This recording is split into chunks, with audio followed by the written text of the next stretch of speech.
Hello and welcome to the Daily Stoic Philosophy Talks. Cinco de Mayo. Conversation. Still not really quite sure what to call this. Happy 5th. You always come over here saying your own independent thing, as I'm also saying an independent thing. It's very awkward. Like, we just do not have these intros down whatsoever. That is true. But yes, to your point, happy Cinco de Mayo. You ready to get going? Mm-hmm. Or did you have something? And what were you saying? Oh, just a welcome. Welcome. Yeah, but I'm just saying, I'm adding to your welcoming. Like, I'm just saying happy Cinco de Mayo. Like, happy 5th. Okay, happy 5th. Welcome, happy Cinco de Mayo. All right, you ready to get going? Mm-hmm. After this, like, totally awkward opening? Very awkward. No, it's all good. All right, we are going to talk about you are the project. Okay. You are the project. That sounds interesting. Nice. Epictetus says, the raw material for the work of a good and excellent person is their own guiding reason. The body is that of the doctor and the physical trainer, and the farm, the farmers.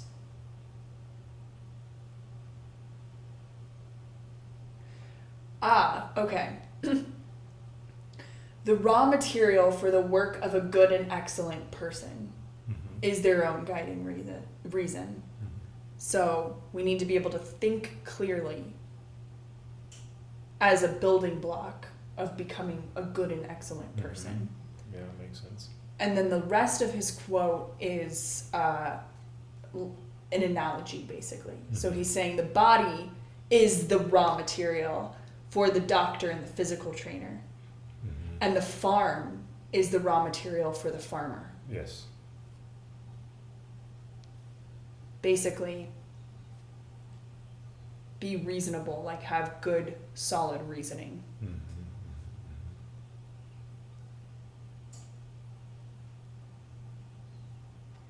I guess I'm ready for Ryan's thing. Yeah, let's go. Yeah? Do you have something there? Mm-hmm. Okay. All right. Well, we're going to read Ryan's excerpt. I don't even know what to call this. Ryan says, professionals don't have to justify spending time training or practicing their work. It's what they do, and practice is how they get good at it. The raw materials vary from career to career, just as the locations and duration vary depending on the person and the profession. But the one constant is the working of those materials, the gradual improvements and proficiency. According to the Stoics, your mind is the asset that must be worked on most and understood best.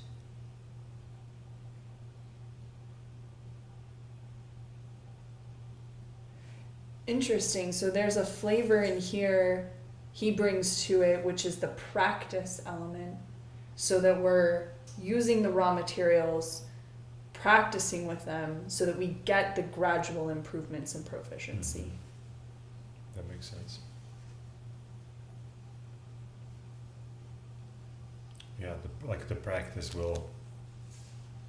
makes perfect, or close to perfect, if you will. Something like that. Yeah.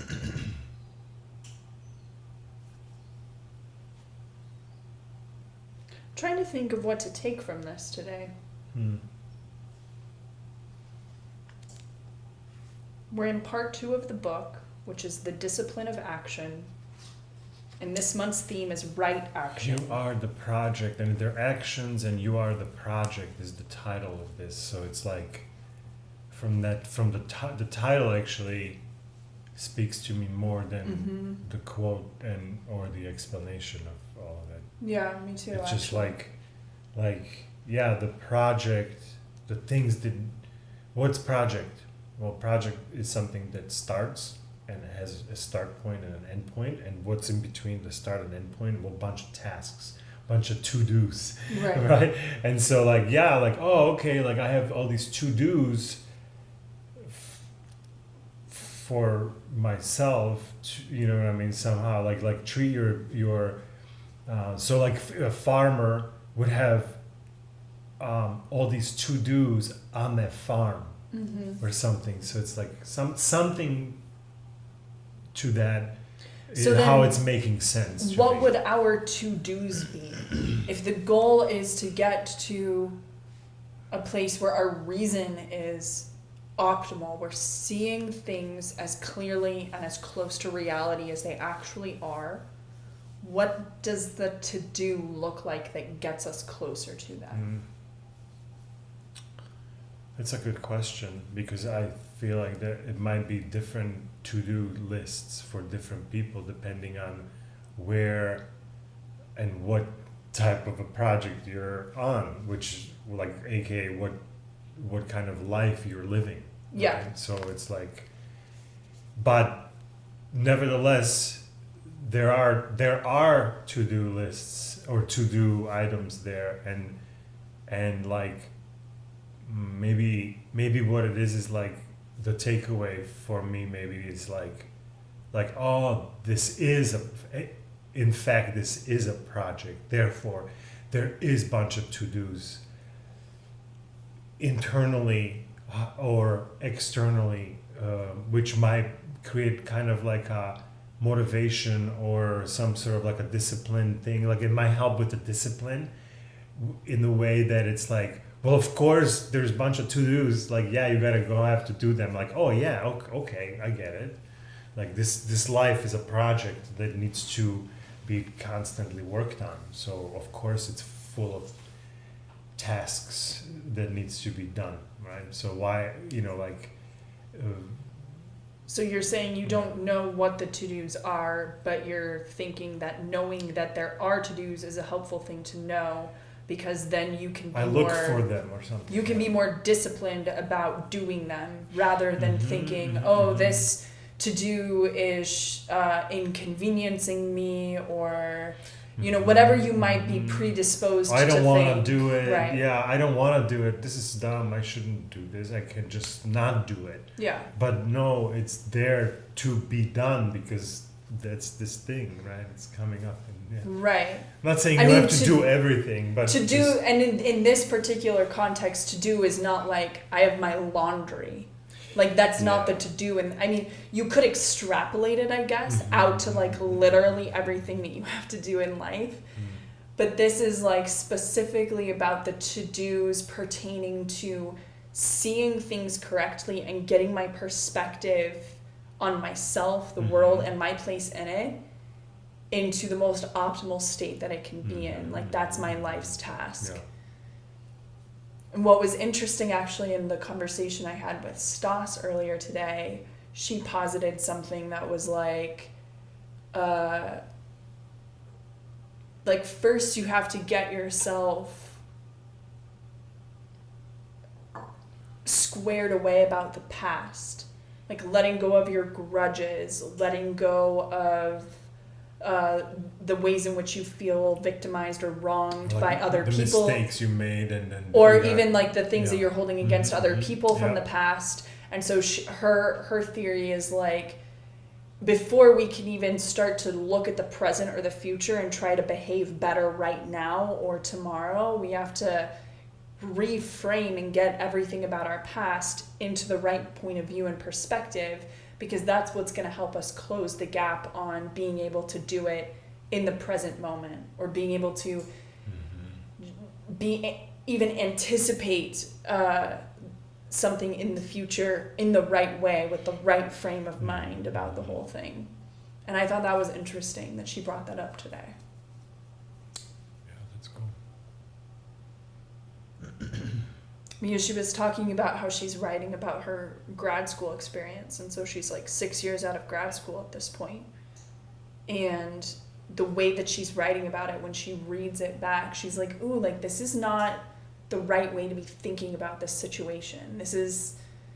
There's still too much like, I was mad at my advisor, and then when I really think about it, I'm like, well, hold the phone. I can't be blaming my advisor for this because my advisor was also in this situation that was really frustrating for them, and they were feeling weird pressures from different sides of things that made it so that they couldn't be the perfect mentor for me that I needed. Yeah. And I'm mad at them for that, but like really they're also like just like kind of part of this bigger system, and it's not all up to them to that whether they're going to be the perfect advisor to me or not.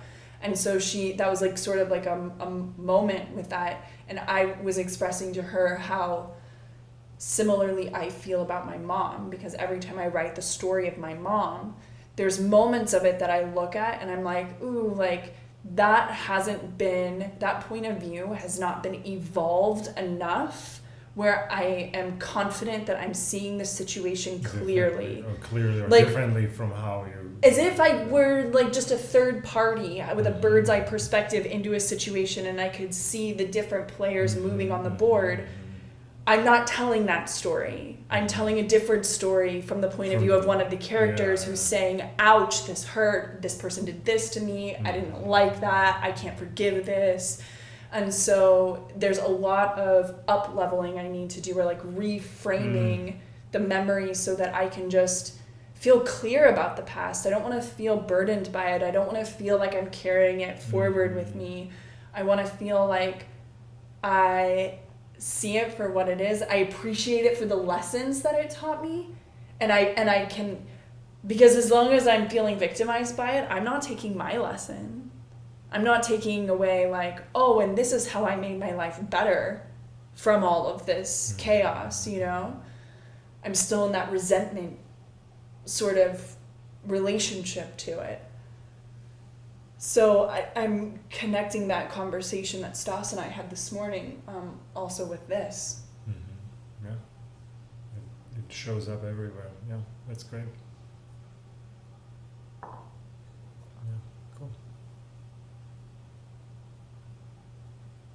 Good. That's all for me today. Beautiful. All right. Thank you for joining, and we'll see you right back here tomorrow with another awkward opening.